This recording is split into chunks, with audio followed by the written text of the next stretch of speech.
so I don't have a ukulele. It's like less fun. But I am a porn researcher, so that's more fun. So it is a real thing.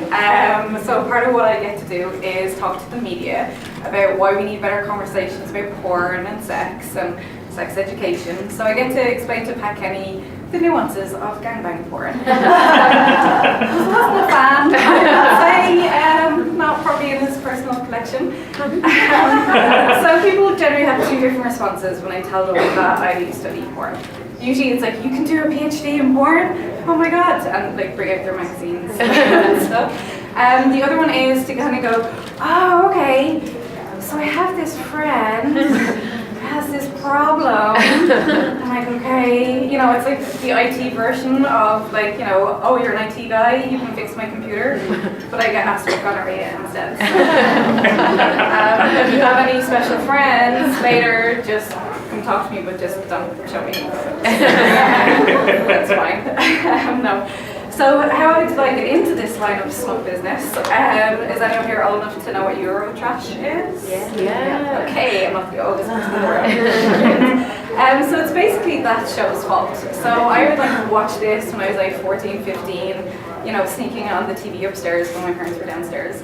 And it was just like this delightful like smut fest of people who were generally hairy Germans, and they were just having like weird and wonderful sex acts. So they would like pretend to be sex ponies, or go to a sex club till like 6 a.m. on a Tuesday, or paint with their body fluids, and fun kind of interesting stuff.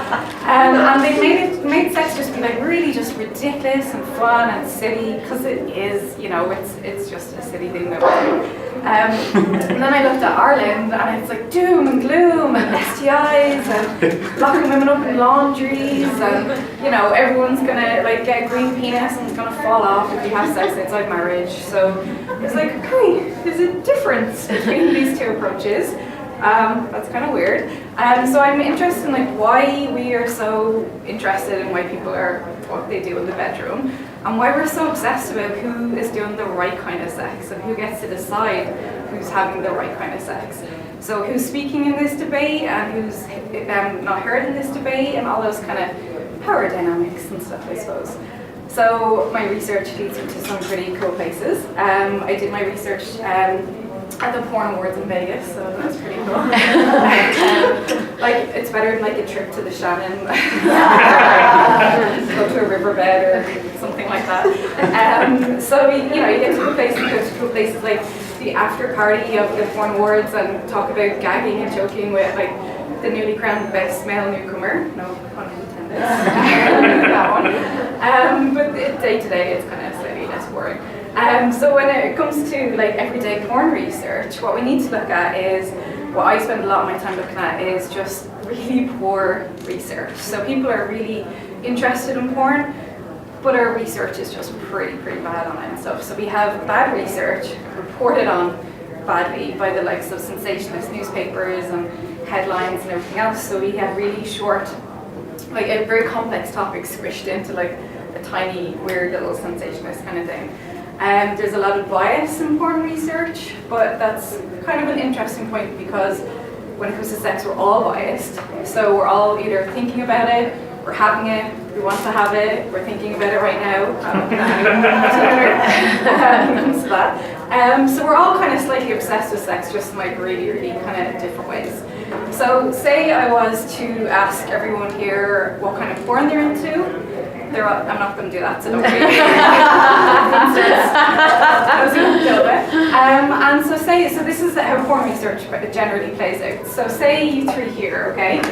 We discover through our conversations you're really into like sex with someone with a balloon in their ass in a tent and a field. It has to be raining. That's very specific. So then I went, okay, then all the rest of you are into that kind of porn as well. And you all watch it the exact same way, and you all get off the exact same way. Like, that doesn't make sense, right? Like, that's kind of ridiculous. That's pretty much porn research when it comes to as well. So, like, even again, if I was to like have a projector screen and start showing porn now here, I'm not going to, that's for the after party. So some of you are going to want to leave the room, some of you are going to get really turned on, some of you are going to get really turned off, some of you are going to ask me where the link is, they can download it. So when it comes to porn research, you know, it's like we need to allow for all those differences and nuances and the many different ways people are messed up when it comes to sex, and throw it kind of all in the middle. So basically my PhD is just looking at arguments around good porn, bad porn, feminist porn, everything else. You know, arguments within feminism. So some people say sex work isn't work. Some feminists say, of course it is work. Some people say we should ban all porn, and some people are like, okay, let's make better porn, which is any sprinkle. So when it comes to feminist porn, some people might have heard of that before. It's kind of, or maybe they have different preconceptions of what it is.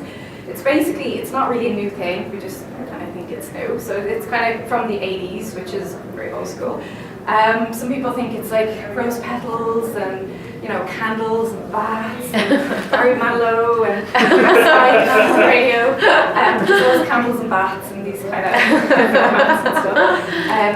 And it's all about making love and body hair and everything else and stuff.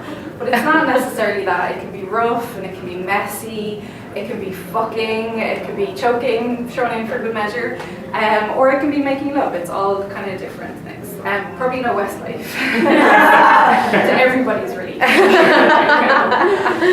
So it's different. It's more like about a different kind of politics and different kind of identities. So different kind of body types are shown. It's more about challenging the idea of what women look like, especially when they're naked when it comes to porn. Or what they actually like when it comes to sexuality as well. So it's a real kind of mishmash of everything. So politics and different aesthetics and different desires and different arguments, because all porn studies is just arguments after arguments after arguments. So I'll finish on this just to say that if you are considering studying porn, please do, please come talk to me. Because I need all the smutty people. Like, yeah, like if I go to a porn conference, you find the smutty people. Little smut-seeking missiles. So. But it does kind of take over your life a little bit, so you do kind of get a bit obsessed about it. So I'll be like writing an article all day, and I'll be in my zone, and I'll be like, oh, this is great, this is great. On like a Google rabbit hole where it's like my browser search history should not be searched in any kind. And then I'll go home and I'll do like the food shopping with my partner. So we've gone around Tesco, like grab a can of beans, and I'd be like, oh my god, this reminds you of this great porn that I saw today. And then this happened, and he's like, for fuck's sake, I just want fucking beans. I don't want sex beans.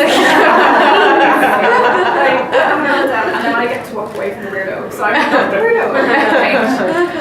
So yeah, so be prepared that it's all smutty and fun and glamour, but also Tesco don't like you anymore.